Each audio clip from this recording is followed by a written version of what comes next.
I am Ojas Panghal, studying in 7th. Today I am going to tell you about Statue of Unity. The Statue of Unity is the world's tallest statue. It has a height of 182 meters. It is dedicated to Sardar Vallabhbhai Patel, the architect of independent India.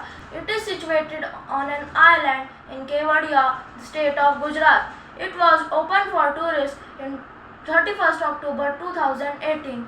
In the first 11 days of its opening, 1,28,000 people came to visit the statue. It also have a visitors gallery. 200 people can accommodate in the visitors gallery.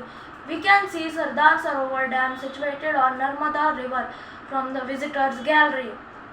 It has many places to visit near it, like a zoo which has various kinds of animals and a beautiful garden. One should visit the statue in his life. It is a very beautiful place to visit. Thank you.